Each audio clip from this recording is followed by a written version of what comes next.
Before we get started, I want to let you know about one of our upcoming programs. Our 2019 Founders Day Symposium, Root Awakenings, with featured speaker Anne Belford-Ulinoff, will be on March 30th in downtown Chicago at Fourth Presbyterian Church. For more information about that program, visit our website, jungchicago.org.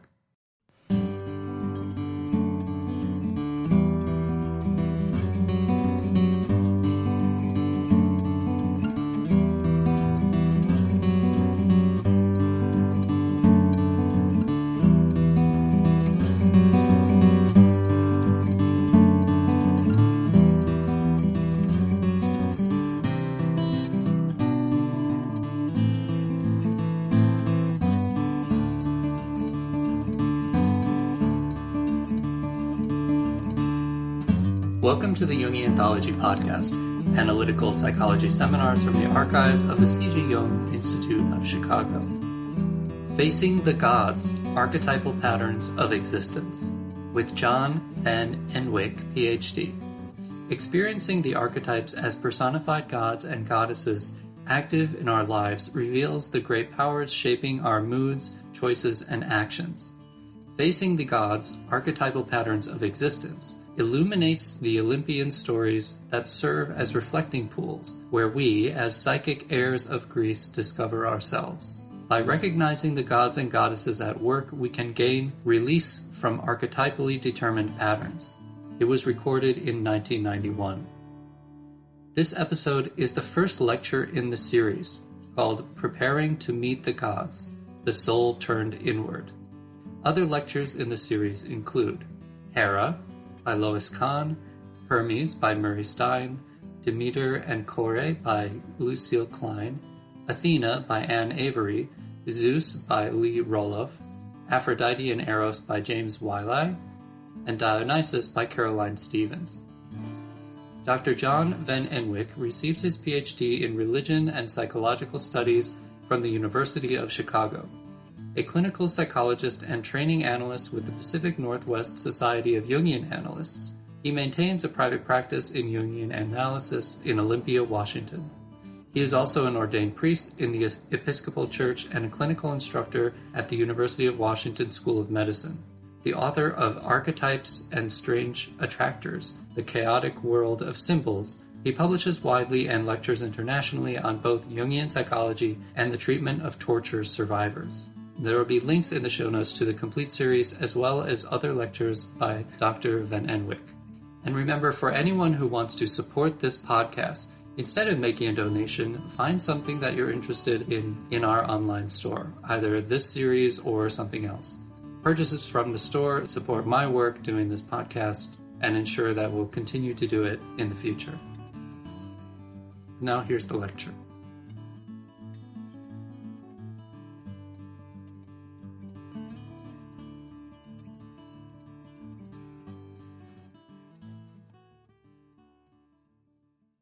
Tonight we're starting off a lecture series of 8 lectures on Facing the Gods, which is a topic dear to any Jungian's heart for any number of reasons. First of all, and I think probably foremost, it puts us directly in touch with that realm of the psyche that we refer to as the collective unconscious.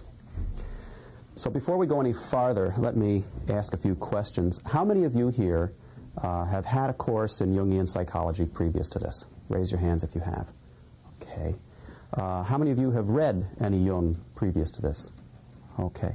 How many of you are familiar with words like archetype? Okay. How about collective unconscious? Okay. All right. Then we have a pretty good basis on which to begin here. I think the second reason why the study of the gods, so to speak, is so interesting to Jungian psychology is that it puts us directly in touch with the arts. The arts have always been considered by Jung to be a rich source of understanding about the psyche. And these are the literary arts, the visual arts. And then thirdly, so many of us are also interested in religion. And the gods and religion are, of course, somewhat inseparable. Do any of you have a favorite myth? Do any of you here know a myth that you could actually recite? Raise your hand if you know a myth that you can recite. You're not going to be asked to do it, so just, let me see. Okay, so there is no individual here who knows a myth that they can repeat. How many of you have had a course in mythology, academically or, okay, 2 people. How many of you have had a course in the history of religion? Okay. How many of you have ever had a course in psychology? Okay. So what brings us all together really is the psychological dimension of the gods and mythology. So what we're going to want to do tonight is look at where myths come from, why they're worth studying, particularly from a psychological perspective, and then in the next 7 sessions of this course, you will be studying particular gods. Okay? And tonight we're going to play with this in a very different manner, in that we're going to look at modern examples of mythology. Let's start off, first of all, with a definition of myth. Who would like to define myth for us? What is a myth? Other people's religion. Other people's religion, okay. That's a... Joseph Campbell's kind of joking definition. Uh-huh. And what does he mean by that? He means obviously we don't see our own religion as mythology, but as sacred and beyond being tampered with in that way. Very good. So that we're talking about other people's religions when we're talking about myth. Now that immediately sets up a dichotomy between religion and myth. My religion is my religion, your religion is your myth. Okay? What's the difference between religion and myth? Take a stab at it. What do you think?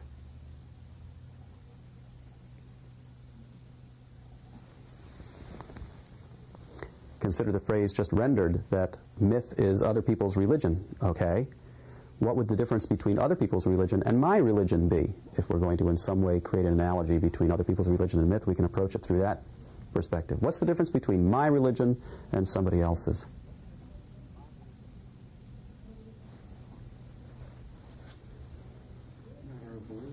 A matter of belief. Yeah. Yeah. So what's the difference between my belief and somebody else's belief? Mine's right and yours is wrong. That's what it comes down to with the bottom line, doesn't it? Yeah, my religion is true and yours is just a myth. And we use that phrase a lot. This economic package which has been proposed to Congress may sound good, but it's just a myth. The idea that we can lower inflation and at the same time reduce the deficit is a myth. Myth has become to mean in our culture something that is delusional, or at least an illusion.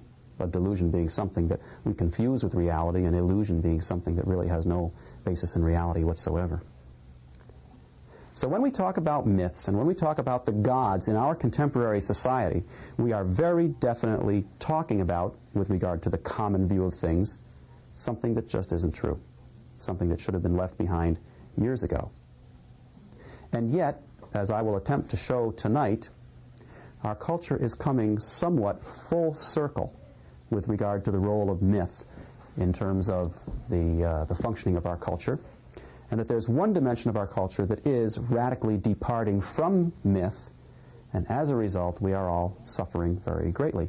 Or as Joseph Campbell again would say, we in Western civilization have gotten too far from the collective unconscious, and we are suffering as a result. About 4 or 5 years ago, a man named John Pfeiffer published a book called The Creative Explosion. Has anyone read The Creative Explosion or seen it? This is a fascinating book, simply fascinating book, about the caves in southern France and northern Spain, particularly the cave at Lascaux. John Pfeiffer is an anthropologist, archaeologist, very interested in the history of man. And what he did was began to look into these caves to find out what they were all about. And his experiences, which he recounts in the book, went something like this. on one particular occasion, when he went into the caves, and of course the caves generally are closed to the public because to open them to the modern atmosphere is to open them to destruction because of the chemicals in the atmosphere, so that the caves have to be protected. He went in with an investigative team, and they looked at the various images on the wall. Now, you're all familiar with these. You all, I'm sure, had them in any introductory art course you ever took, where you saw the drawing of the animal on the cave in Southern Europe. And the idea that this was one of the earliest renditions of art. And the old idea was what was going on with regard to that pursuit. There have been a lot of cartoons about that, cartoons of people sitting around sharing drinks while someone is drawing on the cave wall and someone says, I really don't like this new impressionistic art, I don't think it's going to last, this sort of thing. So we've always wondered just what kind of a role that played, and this was Pfeiffer's concern also. So he went into the caves with his electronic torches and looked at various paintings and began to realize that the caves were not simply painted at their entrances, but were painted as far back as a mile underground. Not only were the caves painted, but many of the stalactites and the stalagmites that inevitably occur in these caves had been carved. Sometimes they had been carved with regard to images that were already somewhat present in the stalactite. Other times they were completely new creations. And you realize that these caves were almost museums of art. And then one day, when he was in the cave, I think at Lascaux, he had a profoundly insightful experience, and that was that the battery in the lamp that they were using failed. It went dead. Had not expected that. The guides who were with them, of course, were well prepared for this eventuality and did precisely what had been done in the years before the electric torch. They had with them bottles of kerosene with wicks. I'm sure you've all seen these before. It's a kind of makeshift torch.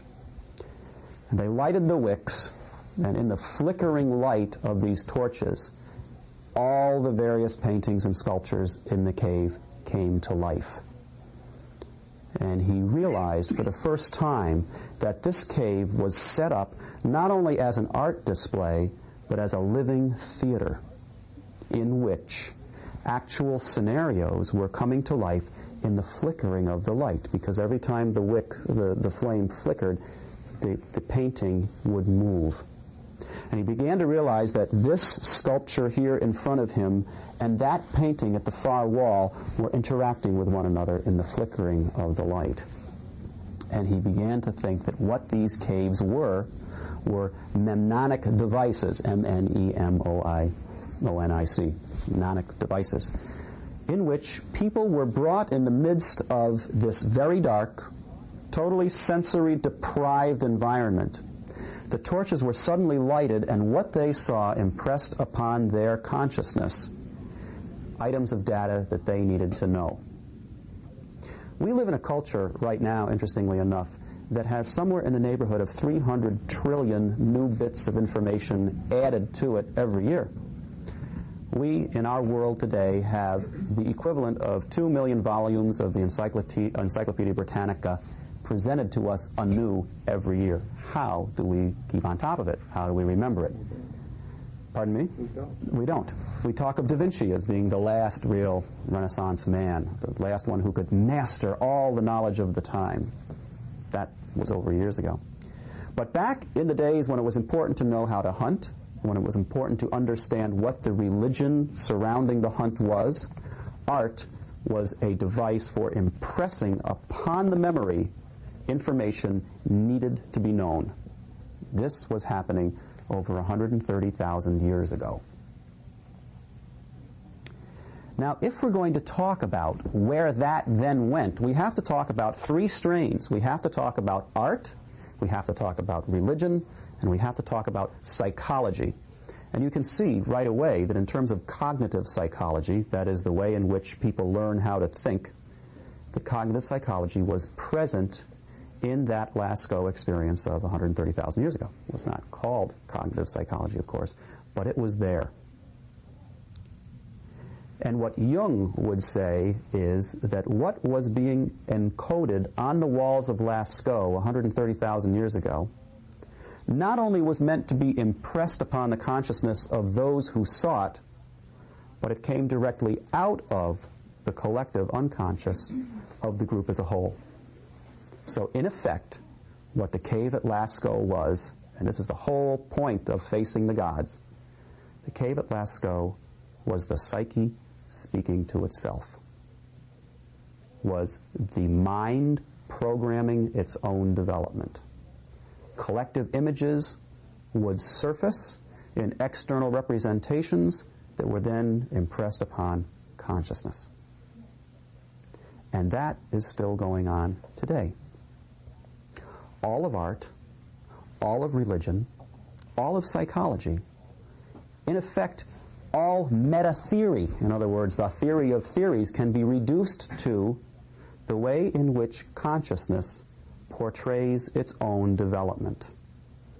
You can look at the Old Testament, for example, from Genesis right on up through, and we know very well that the books in the Old Testament are not chronologically represented. Some later books predate some of the earlier books, and Genesis is actually a later book. You can look at the Bible as the psyche's account of its coming to consciousness. Now, if you've had a previous course in Jungian psychology, you know that really the bedrock, the cornerstone of Jung's theory, is that consciousness develops out of the unconscious.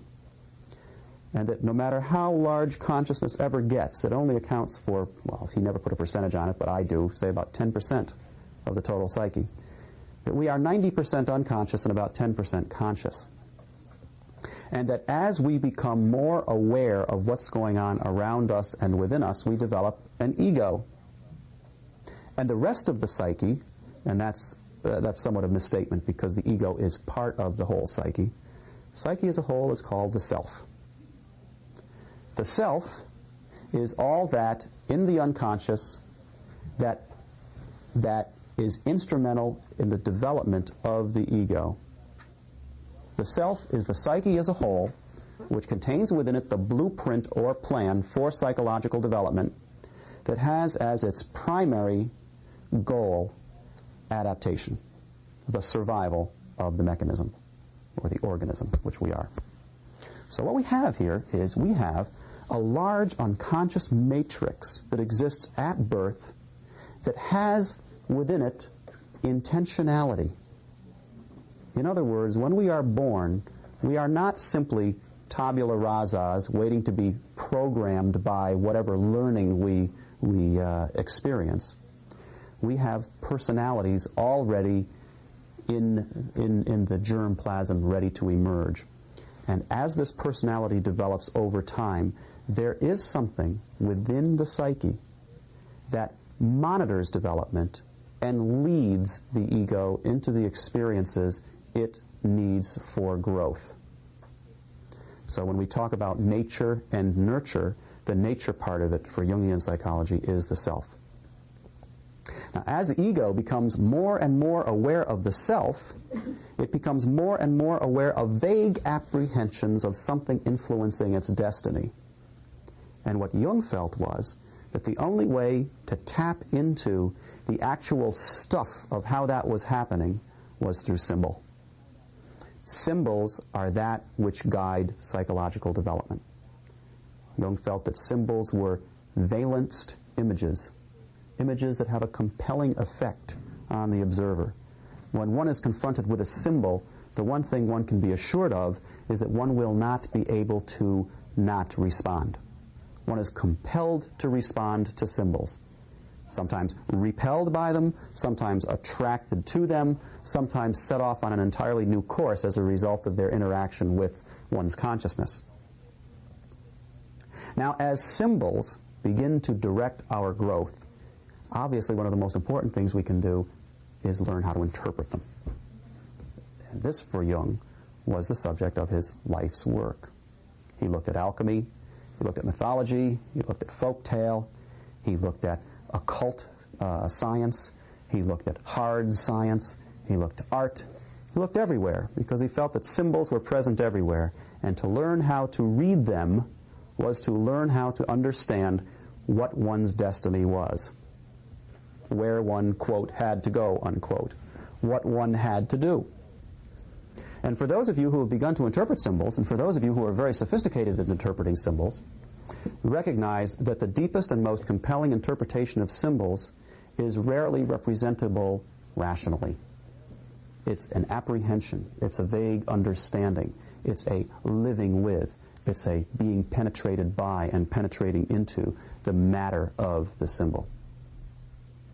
Now, when we talk about understanding our destiny, we are smack dab back in the center of what will be the subject of this course, myth. And particularly in this course, as you may have noted, Greek myth. Greek myth existed to accomplish a number of tasks. Greek myth existed to explain why things happened the way they did. Things happen the way they do because there are gods, and the gods play with us. The gods make sport of us. The gods make light of us. The gods make love to us. You want to know why there can be an Achilles, why there can be a Hercules, why some individuals within the human race can rise to greater heights than their fellow humankind? It's because they are the sons and daughters of gods, or have somehow been chosen by the gods to be singled out for something special.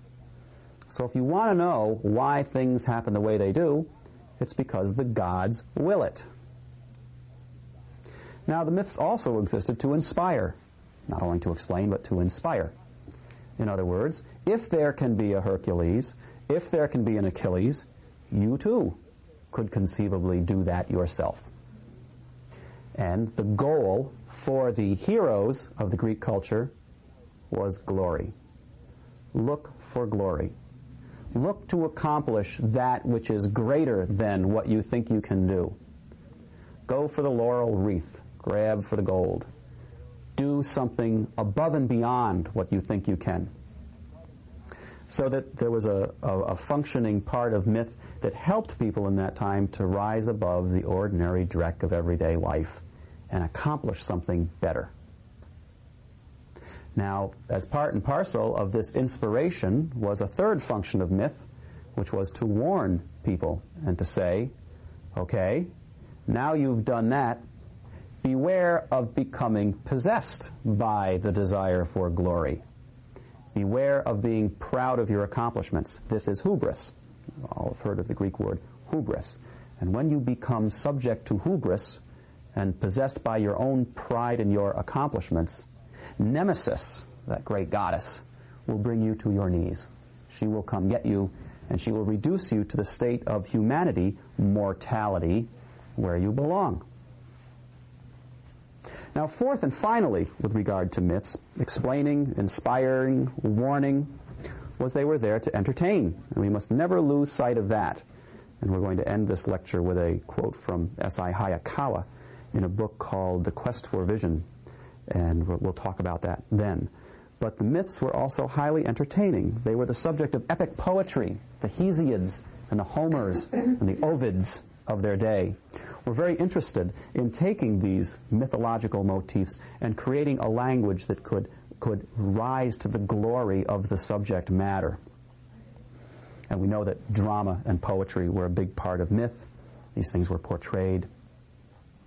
But there's another dimension of myth that we want to talk about here, and that would be the psychological, religious dimension of myth and the cults that existed in Greece. In trying to explain how myths arose, and keeping in mind that myths are a relatively late phenomenon in the history of humankind, many people feel, for example, that folk tale predates myth. We have to begin to look at what inspired humankind to begin to put down these stories in the first place. If this is the unconscious talking to itself, how did it educate humankind to begin to do this sort of thing? And the first thing generally thought of by people who look at this sort of thing are the fetishes that began to develop early in the history of humankind.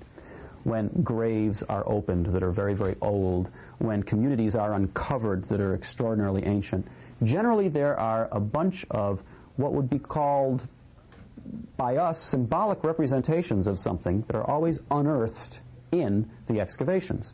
One of the earliest and one of the most famous is the fertility figure, the fertility symbol that came out of, I think, one of the caves in Spain from 50, 70,000 years ago, that is basically a very obese woman. Actually, what it is, it's a pregnant woman who is naked and who was found in a particular village. And the thought was that this fertility symbol, this fetish, was something that was supposed to help humankind influence destiny. Now, if we think about that, if we imagine to ourselves, well, how would such a thing occur? How would such a figure develop? It would probably go something like this. And now at this point, we have to stop for a moment. We have to gather our wagons in a circle. We have to build an altar, and we have to give a sacrifice of apology to the primitives into whose minds we are about to project all our modern presumptions about what they were doing. This also, of course, has been the subject of many jokes and cartoons throughout the ages. We don't know how all this stuff evolved. We're surmising. But knowing enough about ourselves as we do, and having had experience with some tribes that we consider to be primitive, that are alive and existing today, we can begin to say somewhat of the following thing. Let's suppose, for example, that we live in a jungle somewhere. We are a tribe that is dependent on what the jungle can produce for us in order for us to be able to stay alive. And suddenly, for some reason, there is a drought, a fire, an overly wet season, or a scarcity of animals, and we don't have enough to eat. And things are beginning to get desperate, and those of us who hunt are beginning to become very frustrated by not finding anything in the forest. And those of us who prepare to receive that which is brought in from the hunt, to turn it into usable stuff for the tribe, are frustrated, are waiting. It goes on and on. And one day, one of us is walking through the forest and is suddenly struck by the beauty of a tree.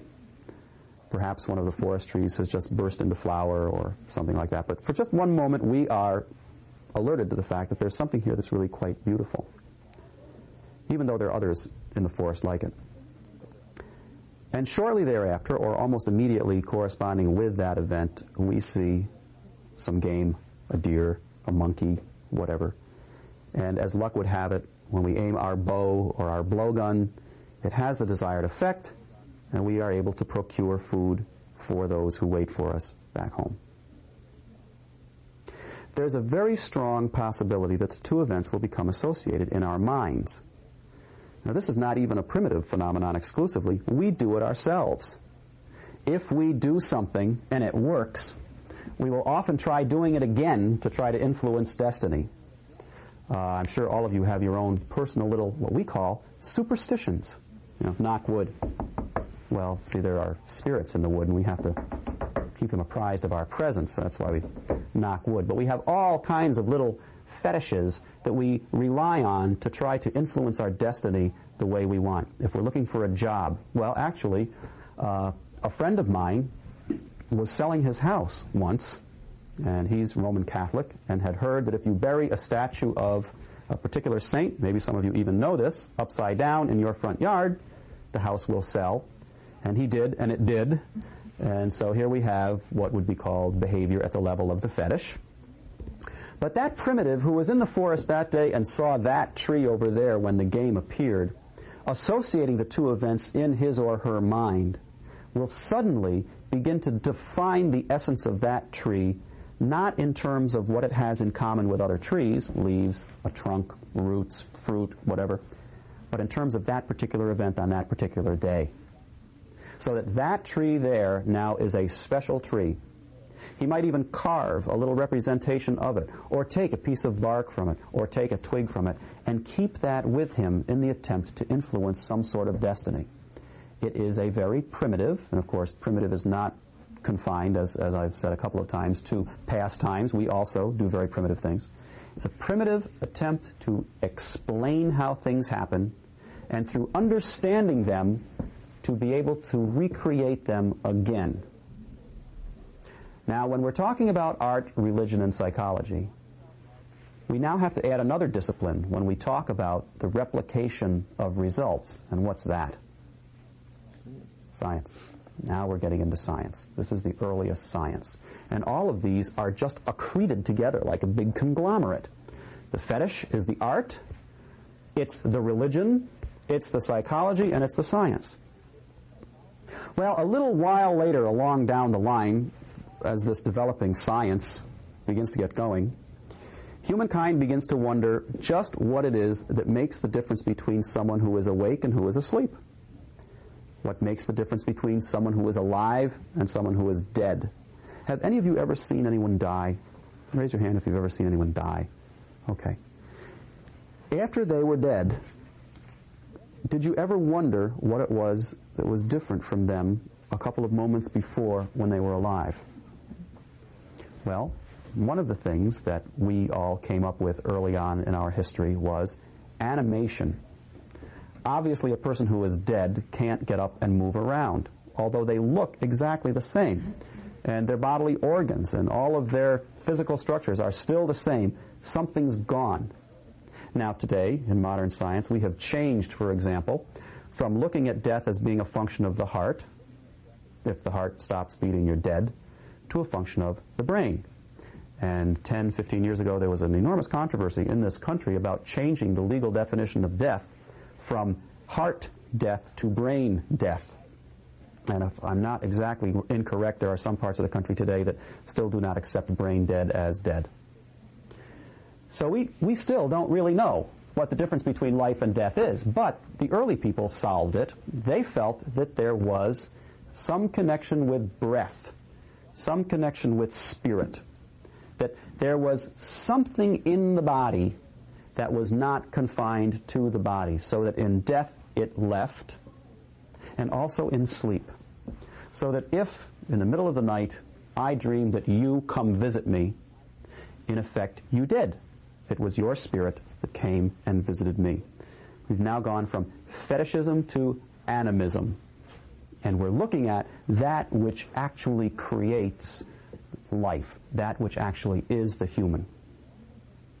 Now, as soon as we get into that, and as soon as we start looking at breath, we get all kinds of things like creation myths, in which air moves across water to create something new.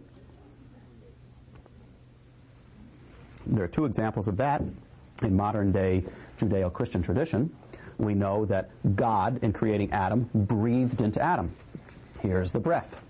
We know also that Jesus, upon being baptized by John, all the people who were there witnessed a wind blowing across the water, and that's been interpreted as the second creation, the new creation. Something different has happened. Now, as people began to explain things in terms of breath and in terms of fetishism, we begin to see that something's happening.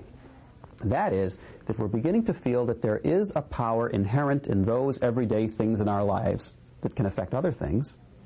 And we're beginning to feel that there is something that we can't see that surrounds us, that contains us, that influences our destiny. Now, generally, what's thought is that the next step in this process were the ancestor cults, ancestor myths. In other words, as tribes developed, and as accounts were handed down of people's experiences and exploits through the ages, people began to realize that those who came before them seemed to know a lot more than they did, seemed to be larger than life, and that it was their goal in life and duty in life to live up to that which preceded them, their ancestors. There are ancestor shrines in the Far East right now where one actually considers the ancestors to be like gods, in a sense. Not like God. There is a distinction made, but like gods. Now, the interesting thing about this, when we talk about these ancestor cults, is that it's an exact reversal of what Western civilization believes today. It is a modern Western myth, if you will, that every child becomes more experienced or more highly developed than the parent. That this is how society progresses. Back then, it was quite the opposite. It was unusual if you could raise yourself to the level of your ancestors. And of course, that's perfectly easy to understand, and it's another foundation of psychoanalysis, and that is that as we grow, it is our parents who teach us most of what we learn. Then we end up going to school, and we learn things there too. But it's the adults in our environment, particularly our parents, who are our gods. They know it all. They know everything. And it's a very difficult thing, particularly for people in modern United States culture, for children to take the place of their parents. Freud, for example, talked about it as the Oedipus conflict and the son's slaying of the father to get to the mother, etc. and so forth. Jung said, as we often emphasize in the difference between Freudian and Jungian psychology, that Freud was absolutely right, absolutely accurate. The problem is he didn't realize that that view of killing the father to get to the mother was not simply that, but it was something beyond that, which was the child's desire to transcend the patriarchal principle to get back in touch with the ground of his or her being, so that it's archetypal, it's symbolic. Sons don't really want to kill their fathers to get to their mothers.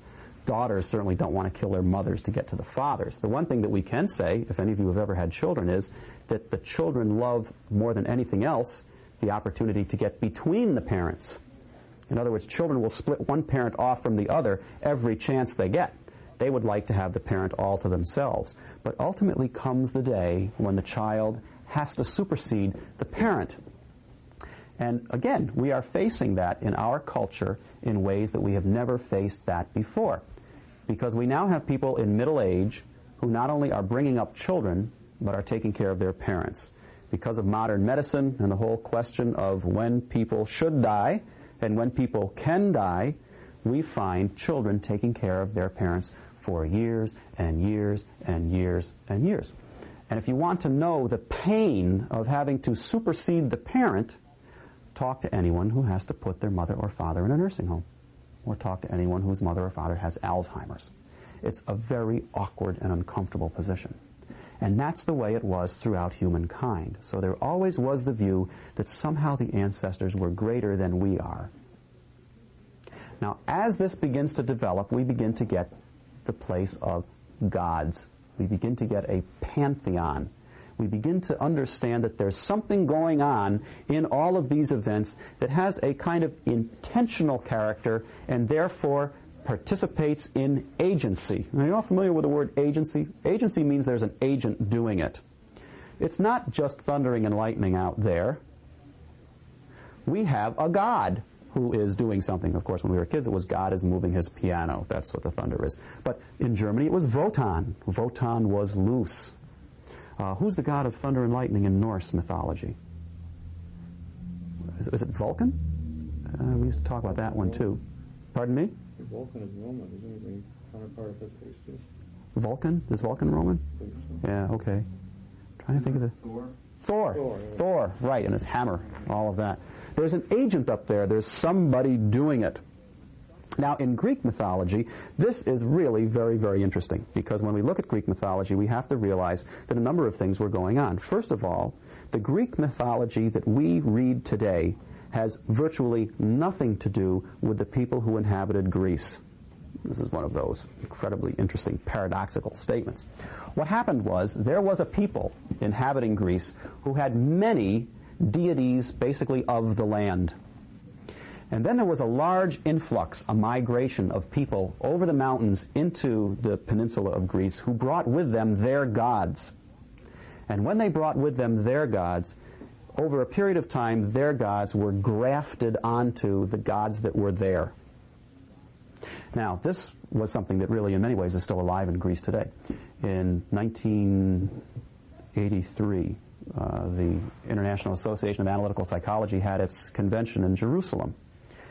And when my wife and I went over to attend the conference, we decided that I had to lecture in Holland on the way back, that we would go overland from Jerusalem to Holland rather than flying. So we took the ferry boat from Jerusalem to Crete. And we stayed for a week in Crete, and we rented a car, and we drove around. Now, I had, up to that point, not ever really been a student of it. I had actually been a student of Greek mythology, but it was never anything I had really grasped particularly strongly. So I wasn't aware of what we were going to experience.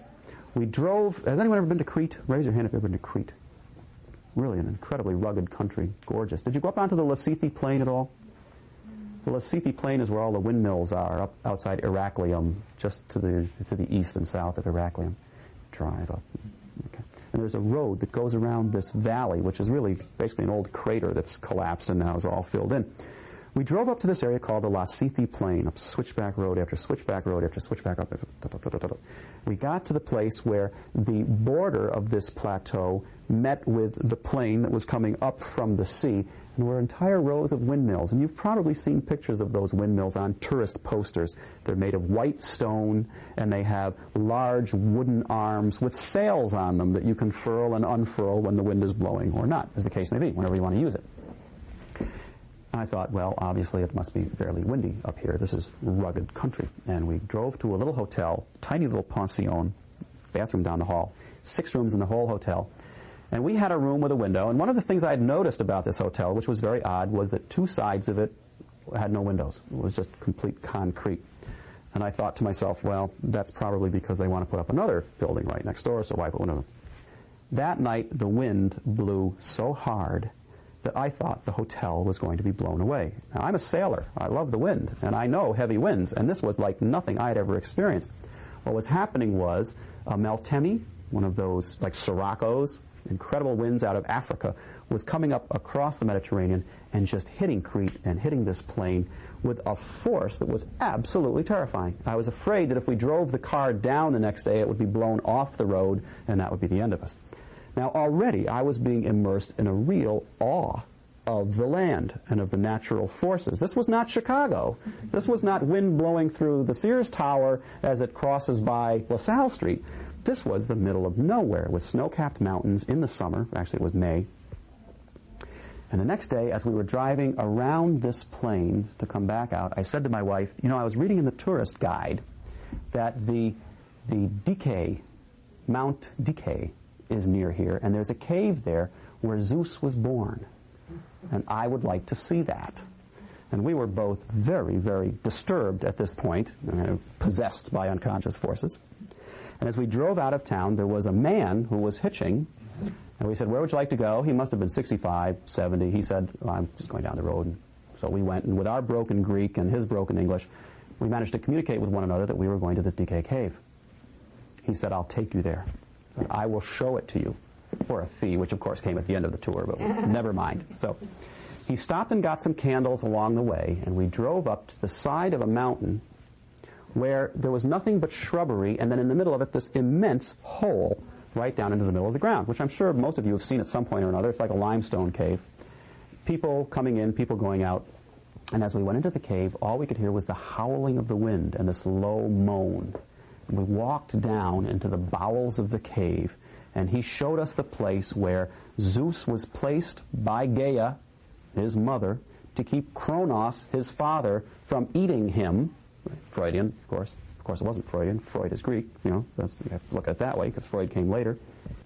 And he showed us all the places where sacrifices had been made over the years to this Greek god Zeus. And as we were down in the bowels of this cave, listening to the wind moan through the various entrances and exits up in the top of the cave, watching people with their candles coming down into the cave and seeing candles around us and the flickering on the walls, I thought to myself, Zeus is the sky god. Zeus lives up on Mount Olympus. Zeus lives away from all of this. This is not the Zeus that I learned about when I was in college. Zeus who was the sky god, Zeus who rained down semen on women who then conceived and gave birth to the gods, in this case I think Hercules. This was a different Zeus completely. And it wasn't until a couple of years later that I realized that that was the Greek god who was there before that race of people came into Greece who had among their numbers the man who eventually wrote all the epics, Homer and Hesiod. These two people were not native Greeks. They came in, and they brought with them their sky gods, because they were a nomadic people. They were wanderers. They couldn't have gods in the earth. Their gods were in the sky, and they accompanied them. So whenever we read Greek mythology, remember as this course goes through, and you talk about Zeus and all the others, that virtually every one of them, except for the possibility of my mind fails me. who's the Greek counterpart of Bacchus? Dionysus, except possibly for Dionysus. They're all grafts, every one of them. So they all have these dual natures. And on the one hand, there was an attempt to explain what was happening in the earth, and then a later attempt to explain what was happening in the destiny of humankind. Now, it's 8 o'clock, and I realize this has been a kind of a long, trying monologue here. So let's take a break at this point and come back at 10 after, and we'll begin to look. I'm not going to stick too much with Greek mythology, although we could, because that's going to be in the next 7 courses. What I would like to do at this point would be to take you a little farther into mythology and bring it more up to date. Okay, thank you. Now, where do we go from here? The whole idea that myths were there to explain, to inspire, to warn, and to entertain was something that was taken very seriously by those people who believed the myths, by the Greeks and the Romans, etc., and so forth. In other words, these gods were real. They were not viewed as something that was an explanation for the way things were. They were the way things were. So there was no differentiation in the Greek mind between the mythological figure, the god, and some sort of explanation of reality. Now, in fact, there were cults that grew up around various gods. There were oracles that were set up. It was possible to go to an oracle and to deliver certain sacrifices by which you would try to influence the god in your favor, on your behalf, in whatever it was that you needed at the moment. And as life went on, people like Homer and people like Hesiod took these myths and wrote them down and created of them literature. Now, the Iliad and the Odyssey, which talk about the Trojan Wars and Achilles and Hector and Polyphemus and all the various figures of those particular epics, became later on the basis for the Aeneid over in Latin literature. And even on into the Middle Ages, and even on up into today, these myths that were originally written down way back when by people like Ovid have become the basis for much of our modern literature. Take, for example, the myth of, or the story of, Pyramus and Thisbe. Do any of you know the story of Pyramus and Thisbe? Anyone recognize that one? Okay. Pyramus and Thisbe were young lovers, a young man and a young woman, who loved each other dearly, but were forbidden by their parents to see one another. As a result, every night before they went home to bed, they would meet on opposite sides of a wall that separated where the two lived, and each would kiss his or her side of the wall as a kind of kiss for the other, and home they would go. One night they decided that this had gone on long enough and that it was time for them to run off together. And what they did was they made arrangements to meet out by a particular tree, which is actually important to the myth, but I can't remember it. And what happened was, off they went to meet. Now, Pyramus was the man, Thisbe was the woman, and Thisbe was the woman, got there first. And as she was waiting for her lover, a lion came down the path, returning from its hunt, and she fled. And as she fled, she dropped her cape, her white cape. And the lion, sniffing the cape and ripping it, got it all bloody and walked on. Pyramus, her lover, arrives later, finds her cape, and says to himself, she's been killed by a lion. It was wrong of me to have her come to such a dangerous place. The only thing of importance in my life is gone, and he falls upon his sword and kills himself. Thisbe, figuring that the lion is now gone, comes back and discovers Pyramus lying dead, stoops down beside him, looks into his eyes, and he looks up and recognizes her for a moment and dies, at which point she takes his sword and falls upon it as well. Now that's the story of Pyramus and Thisbe. Does it sound at all familiar? Well, sure. Romeo and Juliet. Absolutely. What else? Well, not really so much Pyramus and Thisbe, but certainly the Romeo and Juliet motif was then recapitulated in Leonard Bernstein's West Side Story. This is a theme that has found resonance throughout the ages, right up until the present day. So one of the reasons that Greek myths are so interesting is that they form the basis for a lot of our literature. Does anyone know how to use that thermostat? We should probably turn it off at this point. If not, I think I can figure it out. Here, I'll come over. What happened to the Greek myths. Remember I was talking about animism and the whole idea that breath and spirit were that which enlivened an individual. Along about the 4th century BC comes a number of people, among which is a man named Democritus, who starts talking about the air that is around us as being separate and distinct from the breath that we breathe and animates us. And with this event comes the dawn of what we have now come to call science. Democritus begins to say, you know what? It's not just all these gods that are happening. There are some things that happen all the time independently of agency. There are some things going on that happen over and over again no matter how we try to influence the gods. There's something more going on here than we have been led to believe. Now, interestingly enough, this just happens to correspond with the decline of the Golden Age in Greece, the development of some very poverty-stricken areas with their distaste and dissatisfaction with the way things were, and the birth of democracy, which is people governing themselves as opposed to appealing to the gods to take care of them, that sort of a thing. And yet it was recognized as science began to take the place of myth that myth could still get at some things that were very hard for science to portray. One of which, for example, would be the myth of Sisyphus, for example. Now here is Sisyphus. Sisyphus who observed Zeus having an affair and told on him, and forever after was condemned to have to roll a rock up a hill. And just as he gets it to the top, it rolls back down, and he has to start all over again. There was something in that story that people understood that was far more true to life than anything science could explain. It described the human condition, if not exactly why things were the way they were. Also, the other one that I think we all can identify with is the one of Prometheus.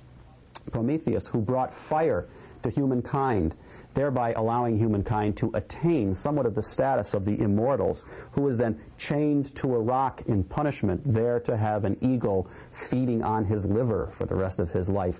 We all know what some of the problems are that accompany the gaining of new knowledge. New knowledge is often a very dangerous thing, and that story portrays something in a way that science cannot. It reminds me, for example, of the National Geographic a couple of months ago that was talking about how modern agricultural science has been brought to the Sahel in Africa. And rather than creating gardens of Eden, it has in fact lowered the water table and created greater desert in the area. So the knowledge and the good intention has had a very bad effect, or what Jung would call the shadow side of what we do.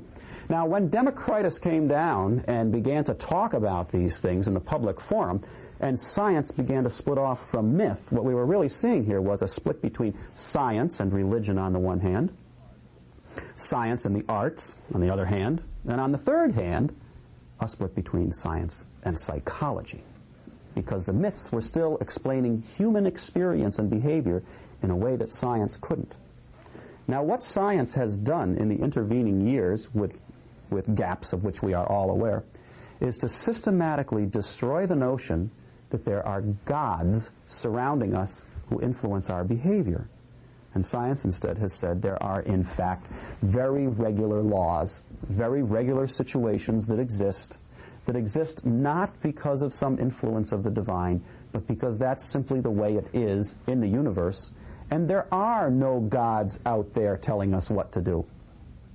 In effect, science has managed to exorcise all the demons. They don't exist. If you want the crops to grow, don't sit here and plead with this rock.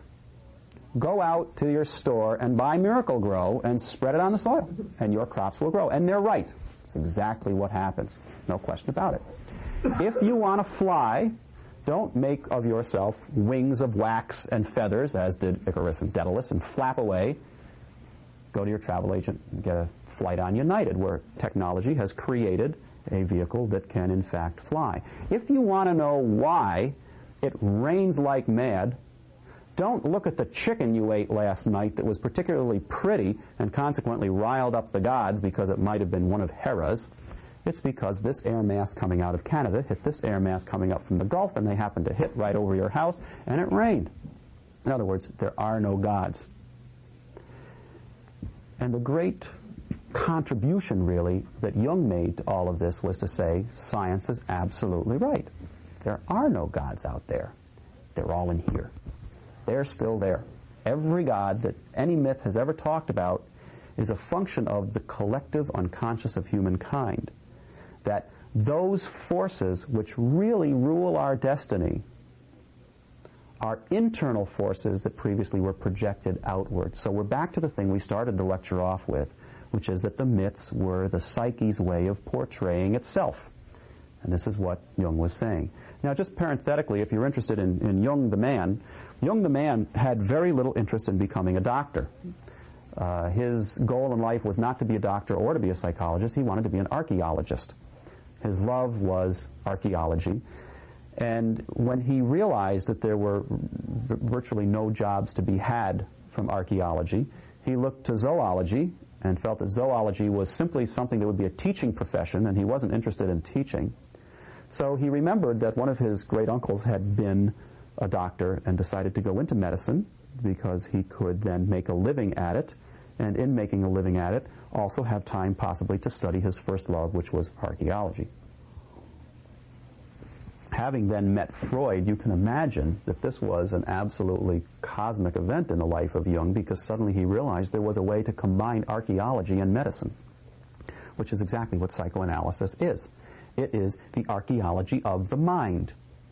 And Jung then said that with his idea of archetypes, he was replicating archaeology, he was replicating zoology, in the sense that just like Eohippus is the archetypal horse from which all other horses have eventually evolved, the archetype is the psychological counterpart of the various complexes that we have in our mind or psyche today. So that we could track those back to their essential source also, and thereby understand how humankind developed. And one of the places he looked for precedents was in myth and folktale, and that sort of thing. Now, that's going to be pretty well explained to you by the lecturers after tonight. The fact that the gods are within us. This is why we talk about facing the gods. That's why we talk about archetypes. But I'd like to do two things right now to prepare you for that. And the first is to give some sort of sense of what symbol is and why we study symbols. There's a very interesting quote from Levi-Strauss, who used to say that animals are not only good to eat, but they're good to think with. Which, what he meant by that was that animals can portray things for us that can give rise to thought. Now, Jung himself says that every science is a function of the psyche, and all knowledge is rooted in it. The effect of the unconscious images has something fateful about it. Perhaps, who knows, the eternal images are what are meant by fate. And then, the vision of the symbol is a pointer to the onward course of life, beckoning the libido toward a still distant goal. We can see that Jung is talking very much about destiny, about insight, about explanation, about inspiration, about the moral warning, everything that we were talking about earlier with regard to Greek myth, in terms of the psyche itself. And what Jung felt was that symbols were those elements in our lives that compelled our attention and directed our energies toward various things. Now, I like to think of symbols as basically being mechanisms for transmitting to consciousness those things in our lives which we loosely refer to as ineffable. Are you familiar with the word ineffable? Ineffable basically means you can't put your finger on it. You can't represent it graphically. It's ineffable. It is unable to be contained within the realm of rationality and logic. Now, when we study symbols, we're looking at trying to decipher their meaning. And when we try to decipher the meaning of symbols, we're trying to decipher two things. First, their ability to evoke a response. And secondly, that which is contained in their images that transcends content. So we're looking first at their effect, and then we're looking at their nature. Now, in the relationship between a symbol and a person who views the symbol, there is automatically a kind of recognition factor inherent in the individual that makes it possible for them to apprehend the symbol. And what this is the fact that the symbol is basically just a concrete thing like this table or that chair that becomes invested with something from our own unconscious that then brings that element to life and presents something to us. Again, it's the old idea of the psyche talking to itself. This is what symbols are. Now, when we talk about things like myths and epic poems and that sort of thing, we're talking about symbols that have become discourse.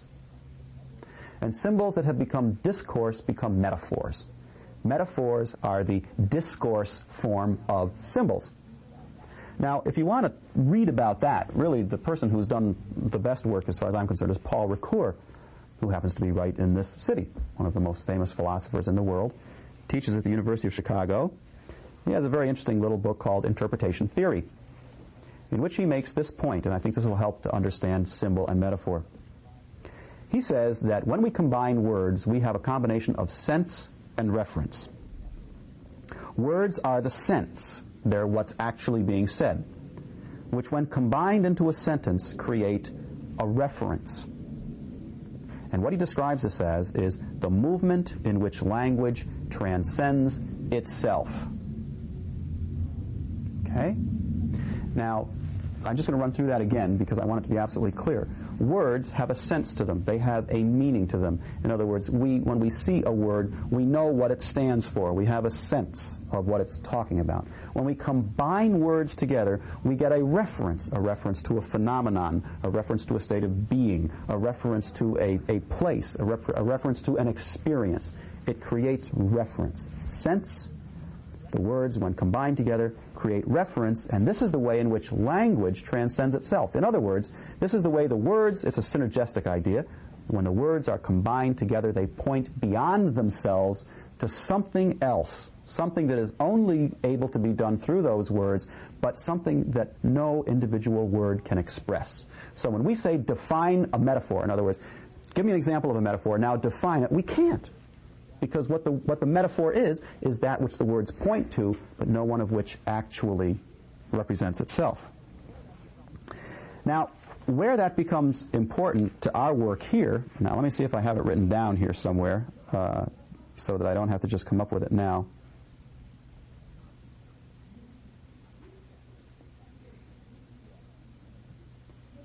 Yeah, okay. When we try to understand ourselves, we are not only the object of the pursuit, but we are the mechanism as well. When we try to understand ourselves, when we look at ourselves, we are not only the object of scrutiny, we are the mechanism by which we are undertaking that scrutiny. So we are like a camera trying to take a picture of itself. Now, when we try to do that, it's virtually impossible. If I were to hand you a camera and say, here's a camera, describe to me the characteristics of this camera without taking it apart, because that's the way we are. We cannot take ourselves apart. And when we look at ourselves, we are looking at ourselves by virtue of ourselves. So how do we know that what we are looking at is really ourselves or just the way we're looking at it? The answer for Jungian psychology is to take the camera out, throw a film in it, and take picture after picture after picture after picture, and then look at the pictures. And by virtue of that fact, you can begin to understand how that camera is put together. You can analyze a lens, for example, by creating a grid and taking a picture of that grid and then matching the picture taken by the camera with the grid, and you'll see every distortion in the lens. You have to have pretty advanced knowledge of optics to do that. Very advanced, yes. This analogy is not airtight. But that's the only way it can be done. The only way we can get a sense of what the camera is like without taking the camera apart is to see how it sees. And this is precisely what the study of myth and the gods does. It's a study of the way in which the psyche has seen itself throughout the ages, so that we can extrapolate backwards and understand the psyche basically through understanding the images that the psyche has put together over the ages. And this is the whole point of looking at myths from a psychological perspective.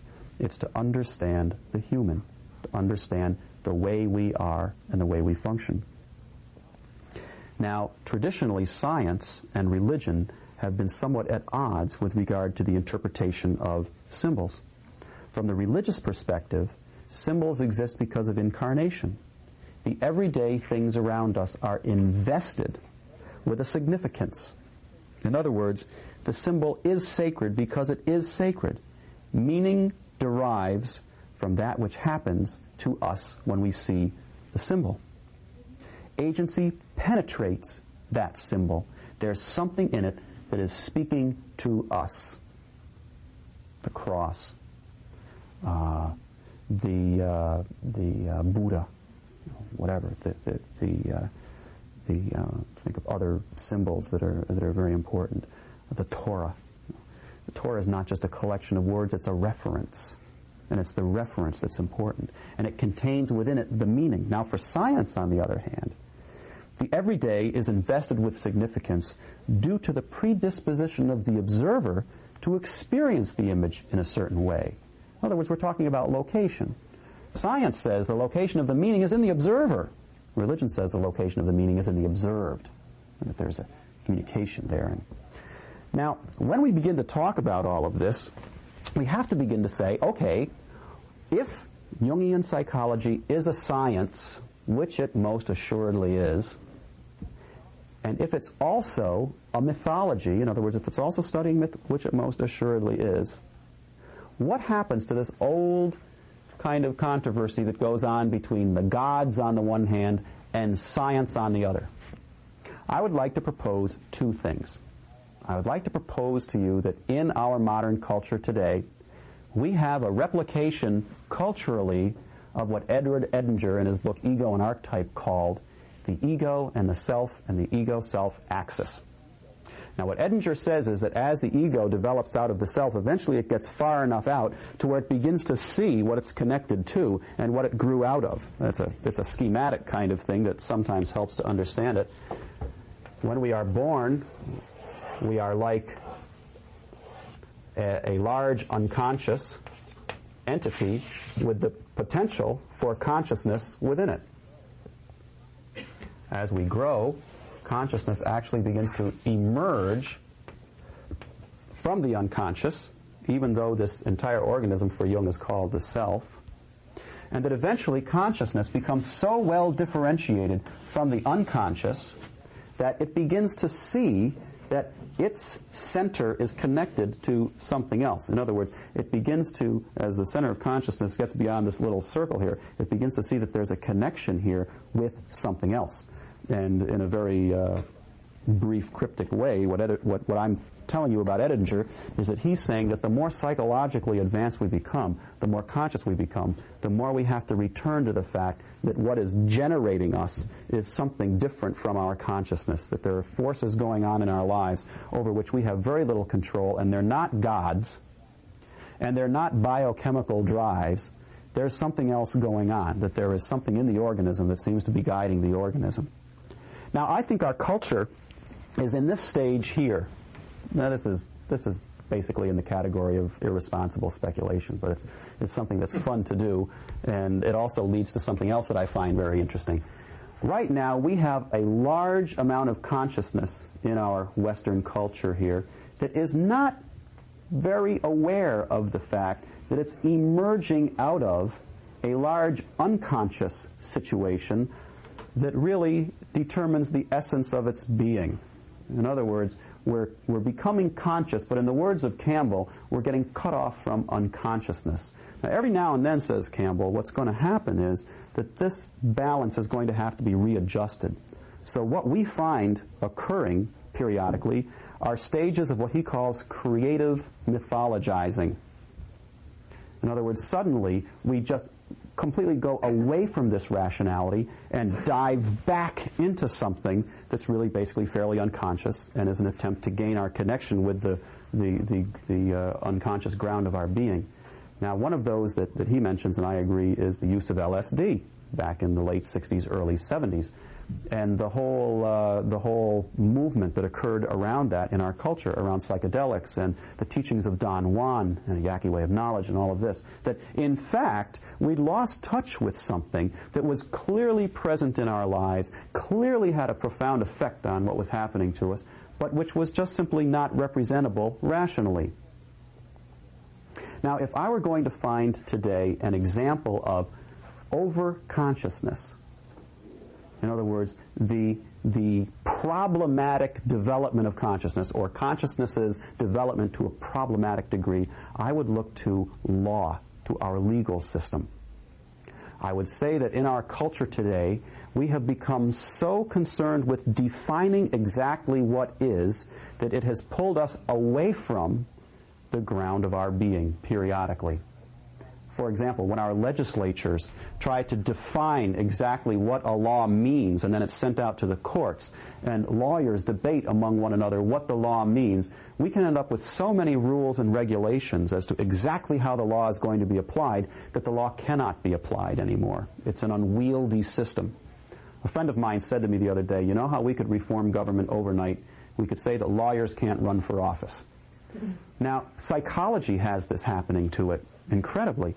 If you belong to APA, as I belong to APA, it is against the code of ethics of APA to stand up and speak as a psychologist about anything which has not been empirically proven. In other words, if I stand up here and say to you, I'm a psychologist and there are these things as archetypes, I'm guilty of malpractice, because it has not been proven that that is so. If I stand up here and say to you, it has been proven that kindness to children aids in their psychological development, and I can't tell you which studies have backed that up, I'm guilty of malpractice. Now, this is obviously for one reason and one reason alone. First of all, if I am called into court as a psychologist, and there's a divorce decree going on, and there's a question of who's going to get the kids, and the lawyers turn to me and say, well, look, tell us, which is the better parent? The only thing I could say in clear conscience was, it's time for lunch, and then take the train to L.A. or something and get out of town. But unfortunately, we don't all have that kind of freedom. In our culture today, things have to be defined, they have to be substantiated. Now, this is consciousness's getting out of touch with those elements of its nature that just simply are a matter of reference, not sense. Words have sense. If I say the word boat, you know what the word boat means. We can look at a boat. We can see a boat. If I say, life is like a boat on the sea, we're creating a reference that is not going to be able to be picked out of any one of those words. It's not going to be able to be proven. We get away from our roots when this happens. I would say that with regard to the legal system, which is a very necessary part of our society, we have not yet seen this. And we may never be able to do that, because there are some elements of consciousness that simply cannot enter the unconscious at all. However, if we want to look at another phenomenon, if we want to look at a modern-day myth, I would suggest we look at the phenomenon of Sandalik 69202. Does anyone know what Sandalik 69202 is? It's the Type 2 supernova that just blew up in the Large Magellanic Cloud. Very good. Now, the reason I would want to look at that is that high energy... No eraser. I'm doomed to live with the things I've created. Nuclear physics has entered into a realm of thought at this point that approaches the mythological. High energy physics, for example, talks about things like charm and color with regard to high energy particles. And Sandalik 69202 was a star that blew up, as you all know, about 3 months ago. Now, of course, it didn't blow up about 3 months ago. It blew up about 170,000 years ago. But the effects of it reached us about 3 months ago. So for all intents and purposes, we think it happened about 3 months ago. A Type 2 supernova, without boring you to distraction, is a star which has a number of shells in it that are burning. Now, most stars are basically an envelope of hydrogen burning over a core of helium. That's basically what our sun is here. Sandalik 69202 was a star that had advanced far enough that much of the hydrogen had been completely burned up. And in becoming completely burned up, had been transformed into helium. Now, helium is a little harder to burn. It takes more time. It takes more energy to burn. Helium, when it burns up, becomes, now there are about 8 shells here, so if you know this, you can correct me, but I'm not totally aware. Helium, when it burns up, goes into oxygen. Oxygen, when it burns up, goes into silicon. Silicon, when it burns up, I think, goes into carbon. And carbon, when it burns up, goes into iron. Now, what happens with all of these various shells in the star is that they're in a state of equilibrium. The pressure with which helium burns is sufficient to support the weight of the hydrogen envelope around it. Now, mind you, this is a cross-section. These are concentric spheres. Okay? When helium begins to break down into oxygen, the temperature and the pressure of the burning oxygen has to be high enough to be able to support the envelope of helium and the envelope of hydrogen.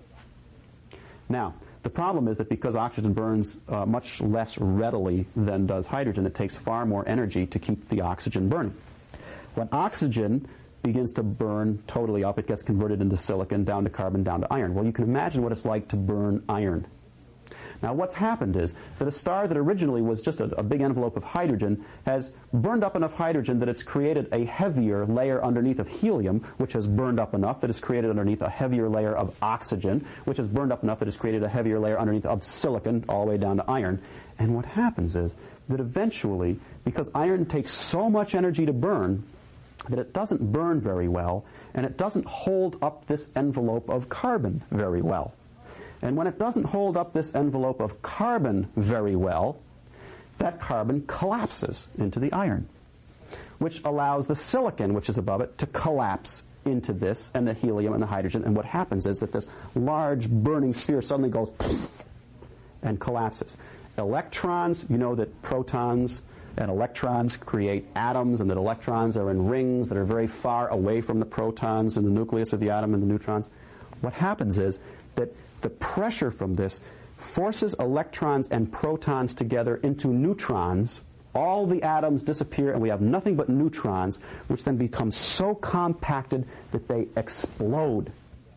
And one of the first things that happens when they explode is they shoot out neutrinos, which are these little bundles of energy, which we managed to actually see here on Earth in some of our registering devices before the light from this star got to us. So approximately 3 hours before the light from this exploding star got to the Earth, the neutrinos went through our detectors. And what that meant was that it took 3 hours for the light to get from the side of the star out to the other side and come straight out. Now, why do I tell you all of this? Well, one thing, because it's fascinating. It's great stuff. We've got this great exploding thing out there. The other thing is because only in these kinds of stars do you get the metals. Okay? Most other stars are hydrogen and helium. So far as modern stellar physics knows, the only source of metals in the universe are type 2 supernova. Now, what becomes very interesting about that, and what, in my mind, raises the level of this science to myth, is that we and everything around us is made out of the metals. In other words, every one of us here and everything that is here is made of the remnants of type 2 supernova explosions. This is a creation myth. In other words, all throughout life, humankind has wanted to know where it came from. And we have the old myths, for example, in Egypt, of Set and Nut separating the earth from the sky and creating a place for humankind to be. We have Genesis, where humankind is created out of the mud. Breath is blown in, the old animist theory. Now we have the fact that in fact, scientifically, where we all come from is from type 2 supernova. We now have a modern scientific myth. And in fact, what's happening, as far as I can see, in high-energy physics, is that high-energy physics has gotten to this stage where it has become conscious of the fact that it is connected to and derived from something that just simply cannot be expressed in traditional scientific terms anymore. We have things like the Heisenberg principle. Einstein, with the curvature of space and the space-time continuum, gave rise to books that 100 years ago would have been unthinkable. Books like the Tao of Physics, the Dancing Wyly Masters. The question then becomes, do we ever get out of an age of myths? Do we ever get away from the creation myths? Is Sandulak 69202 a new god who gave birth to us or to someone else or to something else along the way? This is the role of living myth. when you attend this course and learn about the various gods, and in learning about the various gods gain insight into your own behavior, remember one thing that I think is crucially important for all of this, and that is that the very process of looking at myths in an attempt to understand the psyche of the individual is itself a mythological process. No matter how far we go, we keep repeating the same things over and over. Not the same contents, but the same references. This is what Jung meant by the archetype. I'd like to give you one last quote about all of this, if this disturbs you at all, which it really shouldn't. Symbols emerge, grow, and fade away in the course of history. No individual can make them, change them, or destroy them according to a personal whim, because it is a part of history. And then finally, this is a quote from Hayakawa in The Language of Vision. We've all been taught in looking at pictures to look for too much. Something of the quality of a child's delight in playing with colors and shapes has to be restored to us before we learn to see again, before we unlearn the terms in which we ordinarily see. Like Joseph Conrad in all his writings, the purpose of this course is not to teach you reality, but to help you to increase your delight and ability to see. So, that's it. We have 10 minutes. Anyone would like to ask any questions? Make any comments? Love to hear them. Those of you who are interested in the twins and the tigers can get home. Anybody know what the twins and the tigers are? Well, you know, the Jungian groups are not participating in contemporary mythology. It's the American League playoffs. James Hillman did a wonderful discourse once in Zurich in a class there about the symbolism of baseball. The idea that the goal is to get home, you know, the sort of thing, that the object is of everyone's attention is a sphere, that the game is played on a square, in the center of which is the pitcher. You know. With a large phallus. Pardon me? With a large phallus. Yes, right. Which you're supposed to connect with that wholeness of self. Okay. Thank you very much. Enjoy the rest of the course.